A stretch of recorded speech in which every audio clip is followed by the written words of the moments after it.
Hi, everyone. Today, I would like to read again out of The Law of Resonance. And I read out of this book already a couple of times. And usually those videos don't have so many views. But I'm not giving up.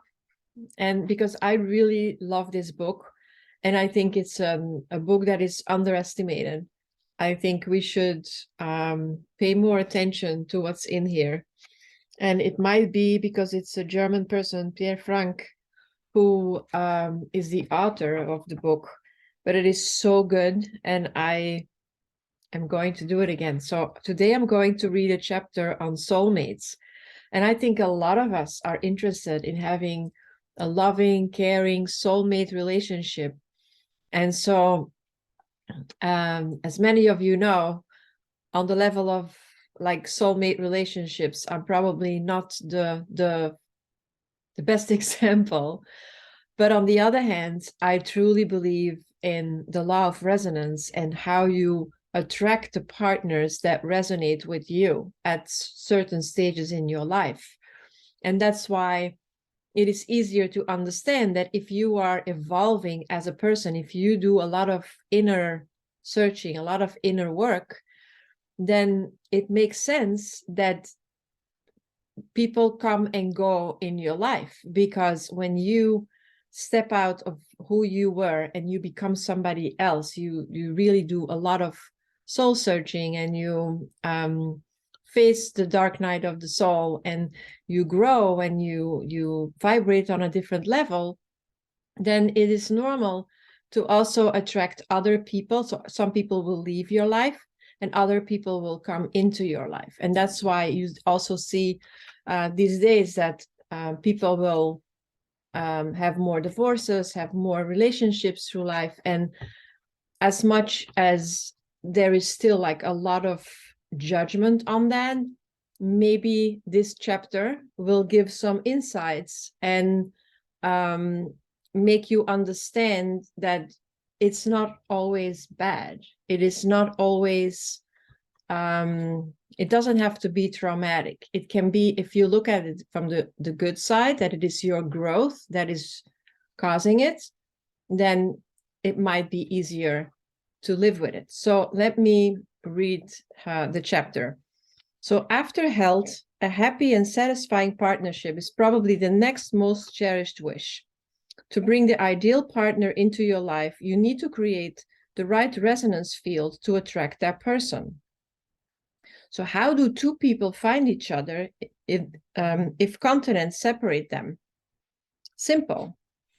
The attractive power of resonance is responsible for bringing them together. Distance plays no role when it comes to the power of resonance. Neither does class difference, cultural difference, or any other hindrance. When two people step into resonance with each other, all seeming hurdles are surmountable. Resonance will pull each person towards the other, oftentimes without their even knowing it. And they are then completely surprised when they find each other and unite as partners. Interesting, isn't it? I think it's amazing. Then it's something I knew, and I love reading about it. It makes even more sense. When two people discover each other, they first recognize themselves. This is so powerful. When two people discover each other, they first recognize themselves. And that is why it is sometimes hard to stay with somebody when that other person is mirroring all your flaws, because you cannot see in somebody else what you don't have in yourself. And so I think that it's an amazing concept that a lot of people are not aware of, that that's happening. And then they think the other person is the problem, but usually that's not the case. The case is you see in the other person your own flaws. Okay, so let's move on. When we step into resonance with another person, there's an absolute closeness. People do not need words to understand this kind of attraction. Being in resonance with another person is the greatest fulfillment that someone can experience. When this happens, there is a feeling that you have finally arrived home to yourself. Because in reality, when this happens, you are really just feeling yourself, getting closer to yourself, because the other person is mirroring you back to you. That's what we just said.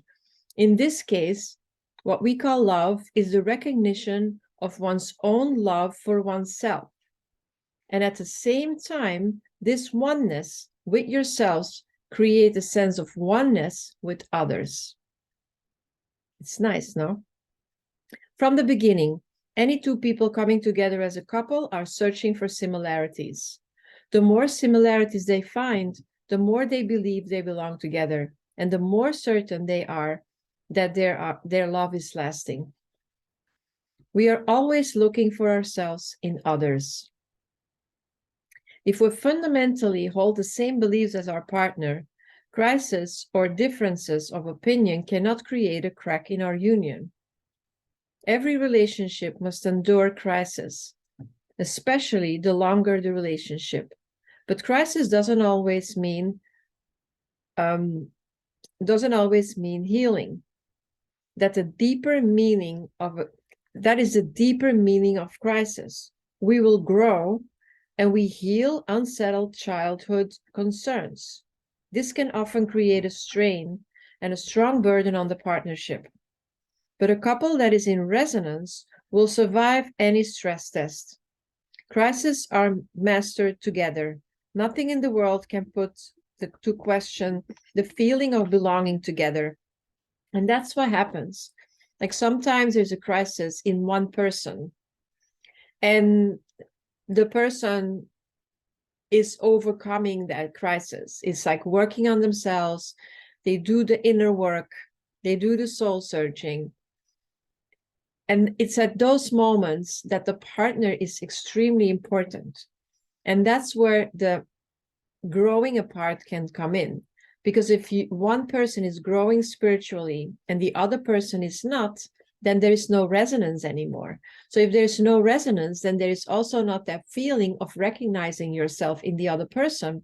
And when you are always looking for yourself in the other, you don't recognize yourself in the other anymore. And that's where the disconnection comes in.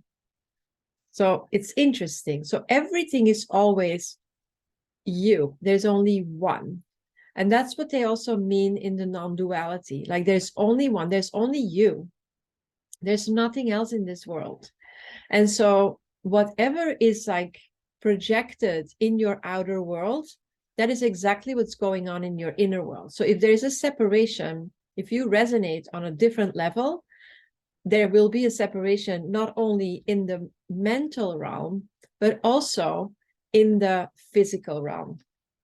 So when a couple not in complete resonance decide on a path together, this path will be significantly more difficult, since such a union does not possess the absolute attractive power that resonance brings.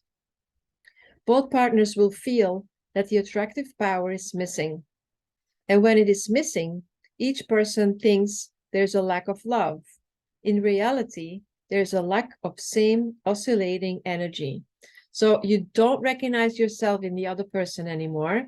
And that's where the disconnection comes, because there's a vibrating on a different resonance level. There's no, you don't resonate on the same level anymore. And that can be challenging.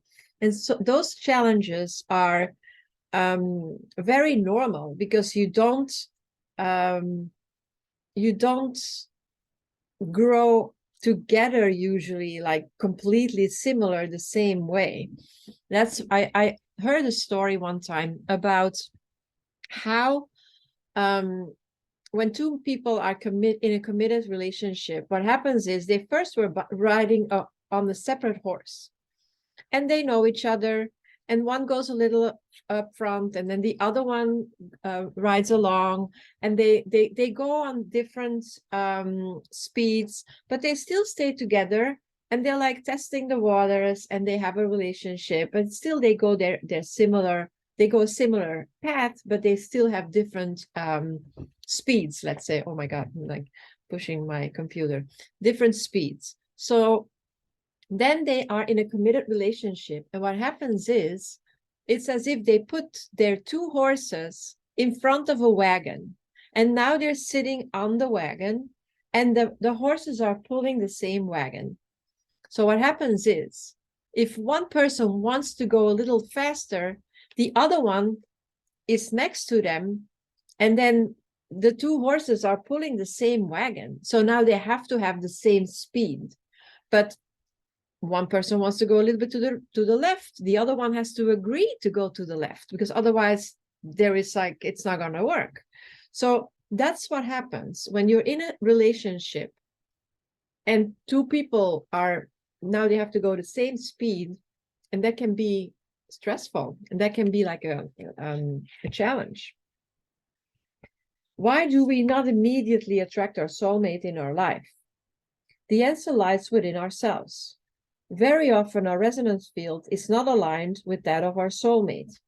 Sometimes we have completely different needs.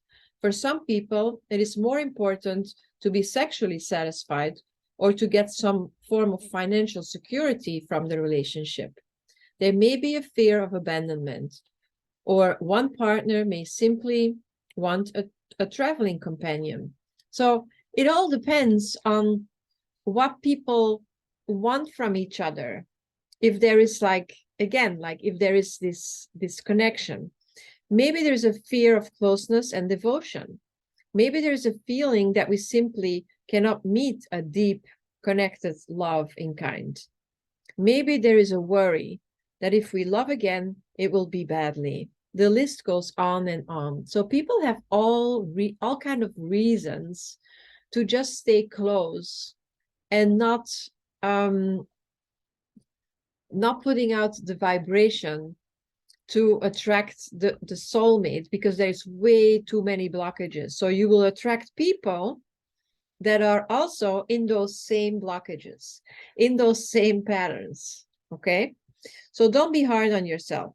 We learn through partnerships, and with every love, we are capable of a deeper love until we trust ourselves enough to invite our soulmate into our life. So what is a soulmate? A soulmate is the person that, when you recognize yourself in the other person and you are feeling safe, connected, and you resonate with that person.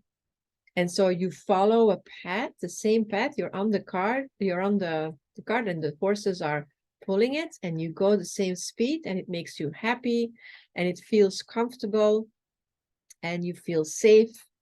And that is all about, like, it's all into the law of resonance. So that's what he writes about it. So how to build a resonance field for your ideal partner, that's the next chapter. I want to quote here, like he quotes Aurelius Augustinus in that chapter, and he says, love cannot be given away when one does not have it, and one has it only when one gives it. Isn't that beautiful? I'm going to read it again. Love cannot be given away when one does not have it, and one has it only when one gives it away. So I want to finish my reading for today, but I would highly encourage you to read this book, The DNA Field and the Law of Resonance, Creating Reality Through Conscious Thought. So, you know, I'm all about how our thoughts create our reality. And I try to find ways to touch everybody with that idea, because once you understand intellectually that your thoughts create your reality, and then you look at your reality, you know it's your responsibility, and then you also are going to discover that your thoughts are really creating your reality. And then the next step is to really change your thoughts, which is a hard thing to do. It's simple said, like change your thoughts. Okay, fine.